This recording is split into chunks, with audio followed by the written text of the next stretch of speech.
All right, today we are diving deep into one of Katherine Mansfield's most famous short stories, Miss Brill. It was written way back in 1920, but trust me, its look on loneliness, imagination, and, well, the fragile little bubbles we build around ourselves, it's as powerful as ever. The story kicks off with these words: "Dear little thing, so warm, so affectionate." But here's the twist. She's not talking to a person. Nope. She's talking to her first scarf, her little companion for her Sunday trips to the park.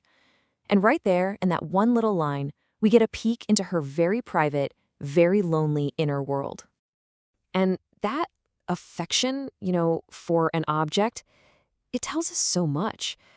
So to really get the story, we've got to start right there, with the woman herself and the fur that means so much to her. So, who is Miss Brill really? Well, she's an English teacher living by herself in France, and her life runs on a pretty quiet routine.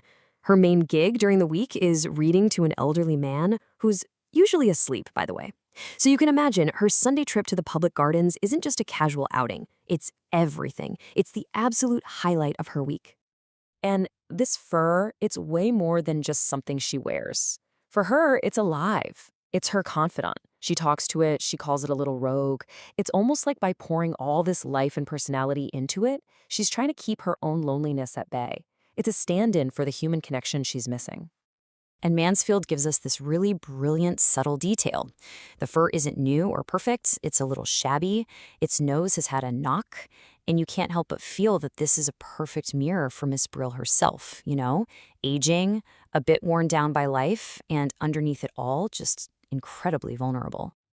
Okay, so Miss Brill takes this little piece of her own vulnerability, her fur, and brings it out into the world. And to cope with it all, she transforms that world into something else entirely. And the way the park is described, it's beautiful. The light is like white wine splashed over everything. It's not just a park, it's this shimmering, magical place. This becomes the stage where she builds up her weekly fantasy, her shield against the quiet reality of her life. And this brings us to the absolute heart of the story, the play metaphor. She looks at everyone around her and has this incredible realization. It's all a play. And everyone there, all the couples, the families, the soldiers, they're all actors. And so is she. This isn't just a daydream, it becomes her reality. So why is this so important? Well, think about it. This fantasy is her survival kit. It shields her from the pain of being alone. All of a sudden, she isn't just some lonely old woman on a bench watching the world go by.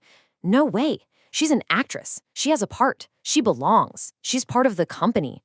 Her loneliness gets transformed into this big, shared performance. But illusions are fragile things, right?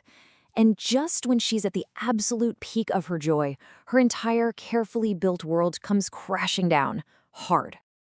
A young couple sits down next to her, the hero and heroine of her imaginary play. And then she hears the boy say this: "It's so brutal, so casual. It's like a punch to the gut that questions her very right to even be there." And then the girl joins in, and she attacks the one thing that is most precious to Miss Brill, her fur, calling it a fried whiting. In just a few seconds, the two things holding up her entire fantasy, her role as an actress and her connection to her fur, are completely demolished. So what happens after a moment like that? The end of the story is all about the collapse of her world, and it's told through some incredibly powerful symbols. This little detail is so heartbreaking. She always gets a slice of honey cake on her way home. It's her little treat for herself. But this time, she just hurries past the bakery. It's a sign that all the joy has been completely drained away. Even the smallest pleasures are gone now. And just look at the contrast between her illusion and her new reality. It's just brutal. The park, that big, vibrant stage, is replaced by her room, a little dark room, like a cupboard. Her important role as an actress, gone. Now she's just a stupid old thing. And her dear little thing, her beloved fur, it's been reduced to a joke, a fried fish. The illusion is completely shattered. You can really map out her whole experience like a 4-act tragedy. It starts with that hopeful ritual. Then it builds to this joyful fantasy. Act 3 is the violent collision with a cruel reality. And it ends at Act 4, just quiet, heartbreaking despair as she retreats from the world. And this final moment is just devastating. She quickly puts the fur away, can't even look at it. And as she closes the lid on the box, she thought she heard something crying. Of course, it's not the fur. It's her. It's the sound of her own soul weeping for the beautiful, fragile world that she just lost.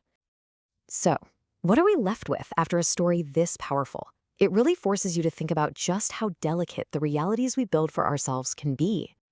The takeaways here are pretty huge.